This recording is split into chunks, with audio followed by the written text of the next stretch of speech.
Go'zal va sog'lom teri bu faqat to'g'ri parvarishning natijasi emas, balki muvozanatli ovqatlanishning ham natijasidir.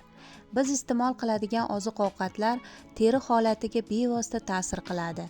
Ushbu videoda biz ovqatlanish tarkibi qanday qilib teriga ta'sir o'tkazishi mumkinligini ko'rib chiqamiz. Vitaminlar va minerallar. Vitaminlar va minerallar darajasiga e'tibor bering. Ayrim vitaminlar va minerallar teri salomatligi uchun ayniqsa muhimdir. Masalan, vitamin A teri hujayralarining yangilanishiga yordam beradi. U sabzi, kartoshka va ismaloqda mavjud. Vitamin E antioksidant xususiyatlariga ega bo'lib, yong'oqlar, urug'lar va o'simlik yog'larida uchraydi. Vitamin C kollagen sintezida ishtirok etadi. Bu esa terini tarangligini saqlashga yordam beradi. Uning asosiy manbalari sitrus mevalar, rezavor mevalar va brokkolidir. Sink esa yaralarni tez bitishi va yog' bezlari faoliyatini tartibga solish uchun muhimdir. U go'sht mahsulotlari, dukkaklilar va urug'larda ham mavjuddir. Yog'lar. Ko'p to'yinmagan yog' kislotalari. Masalan, omega 3 va omega 6 teri himoya to'sig'ini saqlashda muhim rol o'ynaydi. Ular namlikni ushlab qolishga yordam beradi va yallig'lanishni kamaytiradi. Ratsioningizga quyidagilarni kiriting: yog'li baliqlar, lasoy, sardina, skumbriya, yong'oq va urug'lar, zig'ir urug'i, grek yong'og'i, chia urug'i, avokado. Bu mevani tarkibida foydali yog'lar va vitaminlar mavjud. Antioksidantlar. Antioksidantlar terini hujayralarini erkin radikallar tomonidan shikastlanishidan himoya qiladi. Bular teri qarishini oldini olishda muhimdir. Antioksidantlarga boy mahsulotlar, rezavor mevalar, ko'k choy va qora shokolad teri holatini yaxshilashga yordam beradi.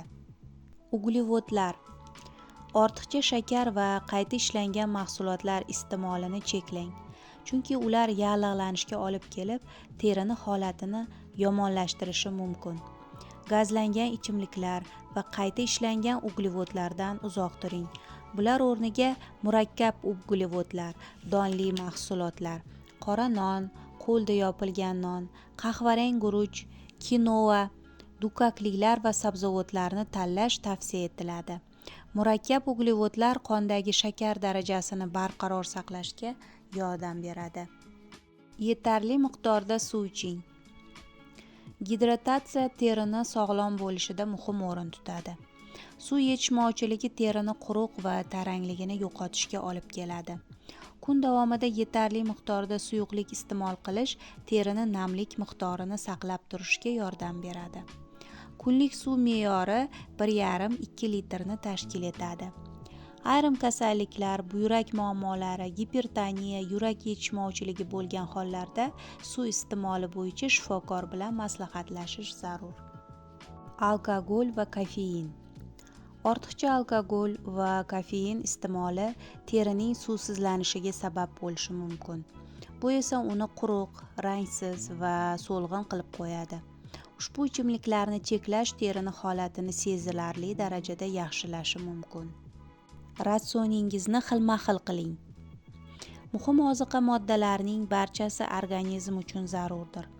Ratsioningizda meva, sabzavot, oqsil, uglevod va yog'lar mutanosib tarzda bo'lishi kerak. Bu organizmni barcha zarur oziqa moddalari bilan ta'minlaydi. Ovqatlanish tarzi teri holatiga katta ta'sir qiladi. Vitaminlar, minerallar, antioksidantlar va sog'lom yog'larga boy muvozanatli ratsion terini sog'lom va chiroyli saqlashga yordam beradi. Shuningdek, yetarli miqdorda suv ichish va zararli odatlarni cheklash ham muhim. Agar teringizda jiddiy muammolar kuzatilsa, shifokorga murojaat qilish tavsiya etiladi. Sizlar bilan to'g'ri ovqatlanish va terimiz salomatligi haqida gaplashdik. Ushbu ma'lumotlar siz uchun qiziq va foydali bo'lgan degan umiddamiz.